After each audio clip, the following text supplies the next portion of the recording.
Hey guys, welcome back. As you can see, I've set you guys up behind my desk rather than usually to the side, and that's because today I'm going to be talking about this thing and how you can get started with modular synthesis. So I want to preface this by saying that I am not a modular synth expert. There's a lot of channels out there who can explain the exact science of it all, but I thought I'd give you my take on how to get involved with modular synth and how to start, because it's quite a daunting thing when you look at these massive modular systems and lots of different modules. You're like, what do I need just to get a basic sound that I can start manipulating and playing? And that's what I'm going to explain to you today. So, what is modular synthesis?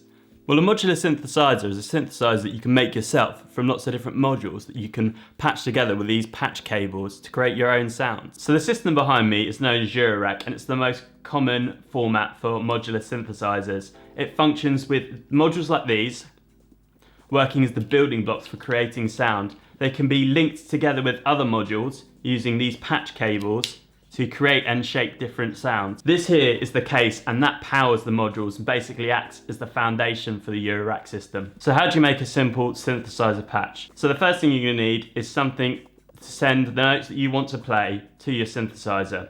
Now, Eurorack and modular synthesizers, they work using, instead of using MIDI data, they use control voltage. Now, I won't get into the science of it, mainly because I don't understand most of it, but basically all you need to know is that the control voltage affects the pitch of your notes, how long they stay pressed for, and the velocity of them. Now, what I have here is the Arturia Beatstep Pro.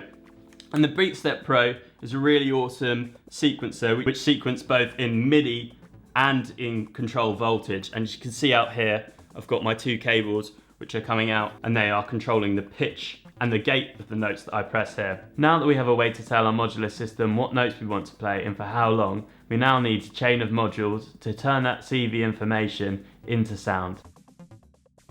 First, we need to create sounds, and our main sound source will be an oscillator module. Using the CV data from our sequencer, we can send pitch information to the oscillator to affect the pitch. The problem with this, however, is that when we play a note on our sequencer, our oscillator doesn't know when to start or stop. To do this, we need either a low-pass gate or a VCA. Linking the low-pass gate to the oscillator, we can now send data from our sequencer via CV to control the gate of the LFO and open and close the gate, turning the note on and off. This is what you need for your basic patch. You could also probably do with an envelope generator or ADSR. This will allow you to shape how your gate opens and closes and how long your notes attack, decay, sustain and release for. So you may be wondering why I actually only have one module, and that module is Mutable Instruments Plaits.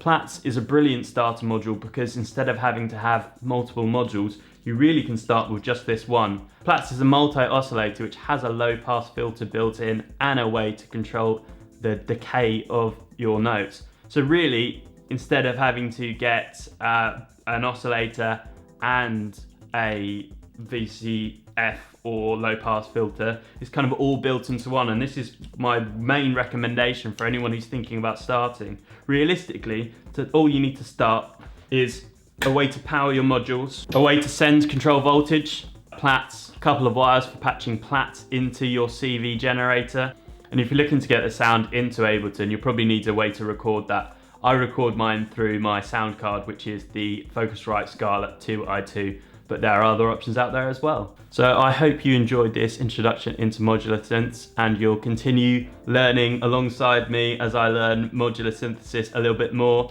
I've included a couple of links down below into the equipment that I use. Let me know in the comments if any of you guys are thinking about getting involved with modular synthesis and want any questions answered. Peace.